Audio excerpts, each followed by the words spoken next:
माता शबरी की कथा। बात भगवान राम के जन्म से पहले की है, जब भील आदिवासी कबीले के मुखिया अज के घर बेटी पैदा हुई थी। उसका एक नाम श्रमना और दूसरा नाम शबरी रखा गया। शबरी की माँ इंदुमती उसे खूब प्यार करती थी। बचपन से ही शबरी पशु पक्षियों की भाषा समझकर उनसे बातें करती और जब शबरी की माँ उसे देखती तो कुछ समझ नहीं पाती थी। कुछ समय बाद एक पंडित ने शबरी के परिवार को बताया कि वो आगे चलकर सन्यासी बन सकती है। इस बात का पता चलते ही शबरी के पिता ने उसका रिश्ता तय कर दिया। जैसे ही शादी का दिन नजदीक आया, शबरी के घर वालों ने खूब सारी बकरियां और अन्य जानवर घर के पास लाकर बांध दिए। एक दिन शबरी का माँ जब उसके बाल बना रही थी तो उसने माँ से पूछा, इतने सारे जानवर हमारे घर क्यों लाए गए हैं? माँ ने जवाब दिया, बेटी, तुम्हारा विवाह होने वाला है, इसलिए हम लोगों ने इनका इंतजाम बलि के लिए किया है। तुम्हारी शादी के दिन ही बलि प्रथा होगी और फिर इनसे स्वादिष्ट भोजन बनाकर सबको परोसा जाएगा। ये सब सुनकर शबरी दुखी हो गई। काफी देर तक शबरी ने उन जानवरों को आज़ाद करने के बारे में सोचा। सोचते सोचते शबरी के मन में हुआ कि अगर ये जानवर यहाँ नहीं होंगे तो इनकी बलि रुक सकती है। ऐसा नहीं हुआ तो मेरे घर से कहीं चले जाने पर ही यह बलि रुकेगी। जब मैं ही नहीं रहूंगी तब न विवाह होगा और न ही बलि प्रथा। इससे मासूम जानवर बच जाएंगे। इसी सोच के साथ जानवरों को रखी गई जगह पर शबरी पहुंची। उसने सोचा कि उन्हें खोल देती हूँ, लेकिन वो ऐसा नहीं कर पाई। उसके बाद शबरी जंगल की तरफ भागने लगी। भागते भागते शबरी ऋषिमुख पर्वत पहुंच गई। वहां करीब 10,000 ऋषि रहा करते थे। शबरी को लगा कि वो भी इसी जंगल में किसी तरह ऋषि मुनियों की सेवा करके अपना जीवन जी लेगी। वो चुपचाप उसी जंगल में एक हिस्से में किसी तरह से रहने लगी। शबरी रोजाना ऋषि मुनियों की झोपड़ी के आगे झाड़ू लगाती और हवन के लिए लकड़ियां भी लाकर रख देती। ऋषि मुनियों को समझ नहीं आ रहा था कि जंगल में उनके काम अपने आप कैसे हो रहे हैं। एक दिन शबरी को किसी ऋषि ने देख लिया। उसे देखते ही उसका परिचय पूछा। जैसे ही शबरी ने बताया कि वो भील आदिवासी परिवार से संबंध रखती है तो उसे ऋषियों ने खूब डांट लगाई। शबरी को इस बात का बिल्कुल भी पता नहीं था कि उसकी जाति छोटी है और उसे ऋषियों द्वारा जाति की वजह अपमान सहन करना पड़ेगा। इतना सब होने के बाद भी शबरी हर ऋषि मुनि के दरवाजे पहुंचती और उनके आंगन में झाड़ू लगाकर उनसे गुरु दीक्षा देने के लिए कहती। हर कोई शबरी को उसकी जाति की वजह से अपने आश्रम से भगा देता था। ऐसा होते होते काफी समय बीत गया। उसके बाद शबरी मतंग ऋषि की कुटिया में पहुंची। वहां पहुंचकर मतंग ऋषि को शबरी ने बताया कि वो उनसे गुरु दीक्षा लेना चाहती है। उन्होंने खुशी खुशी उसे अपने गुरुकुल में रहने दिया और भगवान से जुड़ा ज्ञान देते रहे। शबरी ने भी अपने गुरु मतंग ऋषि की सेवा करने में कोई कसर नहीं छोड़ी। वो गुरुकुल के भी सारे काम करती थी। शबरी से खुश होकर मतंग ऋषि ने उसे बेटी मान लिया था। समय के साथ मतंग ऋषि का शरीर बूढ़ा हो गया। उन्होंने एक दिन शबरी को अपने पास बुलाया और कहा, बेटी, मैं अपना देह त्यागना चाह रहा हूँ। बहुत साल हो गए इस शरीर में रहते रहते। शबरी ने दुखी मन से कहा, आपके ही सहारे मैं इस जंगल में रह पाई हूँ। आप ही चले जाएंगे तो मैं जीकर क्या करूँगी? आप अपने संग मुझे भी ले जाइए, मैं भी देह त्याग दूंगी। मतंग ऋषि ने जवाब दिया, बेटी, तुम्हें चिंता करने की जरूरत नहीं है। राम तुम्हारी चिंता करेंगे और ध्यान भी रखेंगे। शबरी ने राम का नाम सुनने के बाद पूछा, वो कौन है और उन्हें मैं किस तरह से ढूंढूंगी? मंतग ऋषि ने बताया, राम कोई और नहीं भगवान है।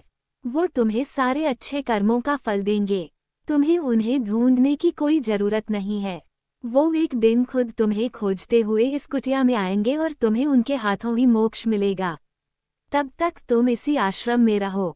इतना कहते ही मंतग ऋषि ने अपना शरीर त्याग दिया।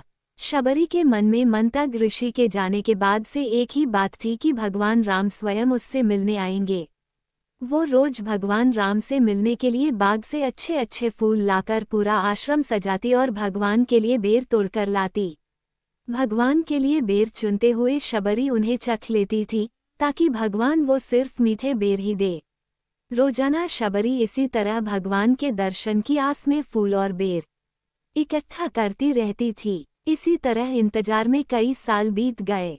शबरी का शरीर एकदम वृद्धा हो गया। एक दिन आश्रम के पास के ही तालाब में शबरी पानी लेने के लिए गई। तभी पास के ही एक ऋषि ने उसे अछूत कहते हुए वहां से भागने के लिए कहा और एक पत्थर मार दिया।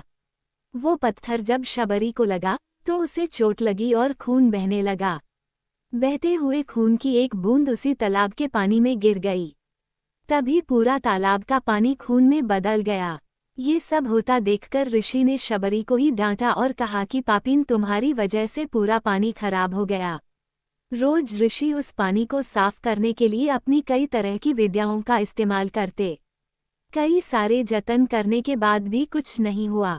फिर उन्होंने गंगा जैसी कई पवित्र नदियों का जल भी उस तालाब में डाला। फिर भी तालाब का पानी साफ नहीं हो पाया और वो खून जैसा ही रहा। कई सालों तक तालाब के पानी को साफ करने की कोशिश के बाद भी कुछ काम नहीं आया, तो ऋषि ने थककर सब कुछ छोड़ दिया। इस घटना के कई सालों के बाद भगवान राम अपनी पत्नी सीता के हरण के बाद उन्हें ढूंढते हुए उसी तालाब के पास पहुंचे। ऋषि मुनियों ने उन्हें पहचान लिया। भगवान को वहां देखकर ऋषियों ने तालाब का पानी साफ करने के लिए भगवान को अपने पैर उसमें डालने के लिए कहा, लेकिन पानी जैसे का तैसा ही था। ऋषि मुनियों ने भगवान से भी कई अन्य जतन करवाए, लेकिन वो पानी जस का तस खून जैसा ही रहा। तब भगवान ने ऋषियों से पानी के रक्त में बदलने की कहानी पूछी। तब ऋषि ने शबरी को पत्थर मारने वाली सारी बात बता दी। उसके बाद कहा कि वो महिला ही अपवित्र है, छोटी जात की है, इसलिए ये सब हुआ है। उसी वक्त भगवान राम ने कहा, ये सब आप लोगों के खराब वचनों से हुआ है। शबरी को इस तरह के शब्द बोलकर आप लोगों ने उसे नहीं, बल्कि मेरे दिल को घायल किया है। इसी घायल दिल के रक्त का प्रतीक ये तालाब का लाल पानी है।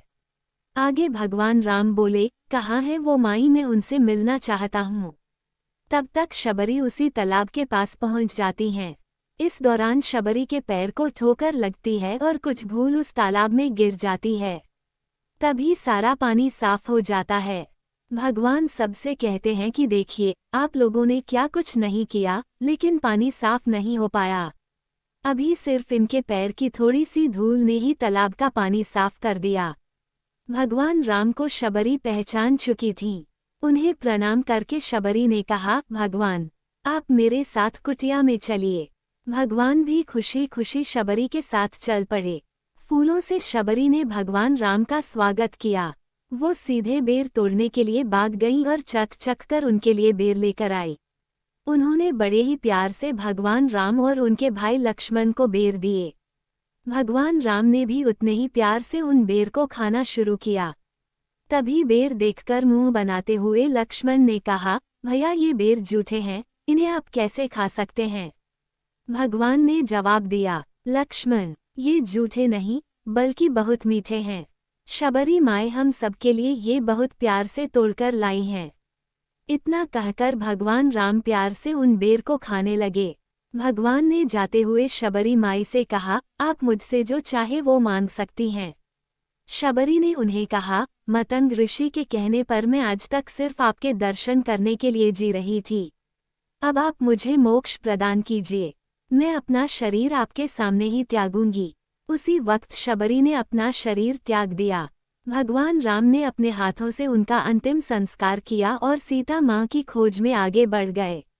इस तरह से ऋषि मतंग की बात सच साबित हुई और शबरी को भगवान राम के दर्शन भी हुए। तभी से भगवान राम को शबरी के राम भी कहा जाने